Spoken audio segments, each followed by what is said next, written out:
All right, Mark Meredith is live in West Palm Beach, where the former president lives, with the latest on the additions of Trump's transition team. Mark.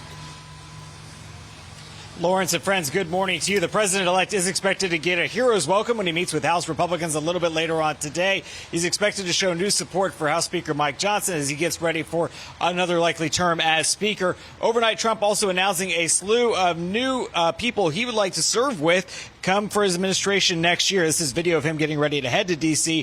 from within the last hour. Trump getting on his 757 as he makes his way to Washington. Overnight, Trump announcing like Pete Hegseth, an Army veteran, best-selling author, and longtime host here on Fox to lead the Department of Defense. Trump writing, Pete has spent his entire life as a warrior for the troops and for the country. Pete is tough, smart, and a true believer in America first. Former Director of National Intelligence John Ratcliffe is Trump's pick for CIA director. He'd also previously served in Congress and spoken out frequently about the threat China and Iran pose. Trump also calling for Mike Huckabee, the former Baptist minister, Arkansas governor, and TV host, to be his ambassador to Israel. Huckabee says he is honored to serve, writing, "It's been an incredible day as Trump asked me to serve as his ambassador to Israel, a land I've been visiting since 1973 when I was a teenager. It will be a privilege to serve my country and my president in this role." Overnight, Trump also making it official. He wants South Dakota Governor Kristi Noem to lead the Department of Homeland Security. Noem says she is both honored and humbled by the opportunity. But perhaps the biggest headline today is Trump tapping Elon Musk, the owner of Twitter and Tesla, I should say X, not Twitter these days, and Vivek Ramaswamy, the former presidential candidate, to lead an agency that would be tasked with trying to reshape the federal government itself, to cut through bureaucracy, to shrink the size of the federal government. There's still a lot of questions about how this exactly would work, but Trump making it clear he wants these two very high-profile conservatives to play a key role in the second Trump term.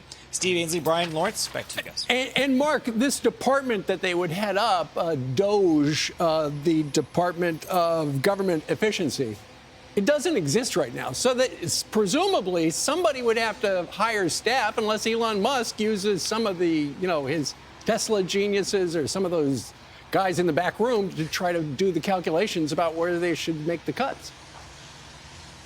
This is interesting. Some people were kind of saying this is the idea of a deficit reduction committee. Essentially, the idea is here are just some ideas of where government can be reined in. Now, I'm just speculating here. I'm not saying this is going to happen, but perhaps it's saying to every agency, hey, Department of Energy, where do you see cutbacks are possible? They submit a report, and then perhaps it would be Elon and Vivek who then would present that to Trump. They could all decide from there. But I would imagine that a number of lawmakers would want to exercise their congressional authority before any serious changes are made. Mark, remember that when we would see the government waste and it was like T-shirts for certain causes or shrimp on a treadmill?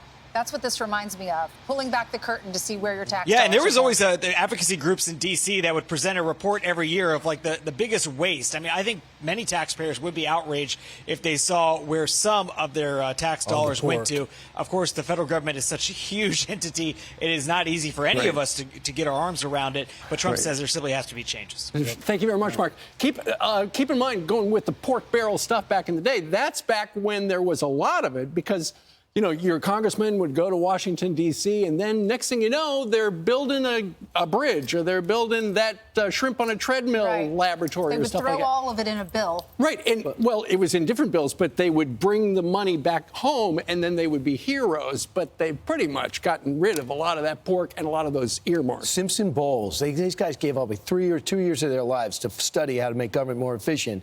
And President Obama looked at it and said, oh, we'll never do this. I'll never get congressional approval for this. So I would look at the Simpson Bowles, what they came up with, see if any of that is usable because they did a lot of the work, paid millions of dollars, and, of course, they don't use it. And these were two retired senators at the time. But let's talk about the new lineup. Pete Hegseth came out, what time last night, around 9 o'clock? Earlier. I think it was earlier. 7 o'clock. Yeah, right. Yeah. 6:45. Yep. It was during Laura Ingram's show. Before Sean's show, yeah. So Pete, our friend, we're so proud of you, Pete, if you're watching. He's our weekend co-host, sits right here on the curvy couch, and he has just been such an advocate of Donald Trump's, but more importantly, the military. It is his life. He loves meeting with veterans. Every time we go to diners, all the veterans say, where's Pete? How's Pete? What's he really like? He's a great guy. Look at this. He served our country.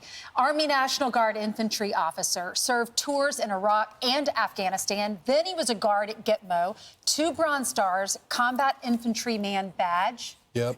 He went to also Princeton and Harvard. Of course, he's been at Fox News for 10 years, and he was the CEO of Concerned Veterans of America. A huge pick by the president-elect. And if you're wondering why Washington is freaking out about this appointment, you know he wrote a book about the corruption that's going on in the Department of Defense, all the focus on wokeness. As you remember, they also targeted him, tried to force him into retirement. And so if the Pentagon is not in support of this, that there may be a little reason why. And the reason, and this is a great point, Lawrence, the fact that he has written a number of New York Times #1 best-selling books, but his book called War on Warriors, essentially, and I'm sure Donald Trump either has read the book or has watched Pete's specials, and Donald Trump would go, you know what? What he's talking about right there is what I would like to do. So this is why it makes perfect sense why Pete would get tapped for this particular job. Keep an eye on Lee Zeldin, too. I think he's going to have a real important job to get our energy together. He's going to allow the drilling, natural gas, the pipelines back together, get the export going over to Europe. The other positions that need to be filled, Treasury, Attorney General, Interior, Agriculture, Commerce, Labor, HHS, so get any ideas. Transportation, Energy, and Education. Not like Pete. I have no specialty. Also, Brian, no expertise. Attorney General is still open as well. Also, I heard some rumors this morning. Kash Patel is on the short list, almost there. For AG? To be at the FBI. Right. So they were keep your eye on him. They were suggesting that means Chris Wray would be fired and Kash Patel would be brought in. Right. The story a couple days ago was that Kash Patel might go to the CIA, but Mr. Ratcliffe is going there. There's one you left off the list, and that is Marco Rubio. You know, we think he's going to be Secretary of State. We heard that a couple of days ago. Here we are on Wednesday. We heard about it on Monday.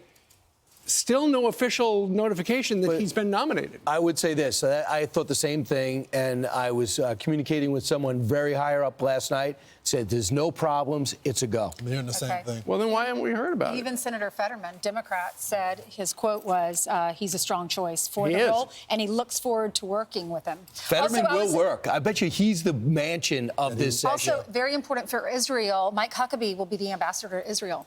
Another guy who used to work at Fox. Yeah, meanwhile, Huckabee is a great choice. Absolutely. We love that guy. I'm Steve Doocy. I'm Brian Kilmeade. And I'm Ainsley Earhart. And click here to subscribe to the Fox News YouTube page to catch our hottest interviews and most compelling analysis.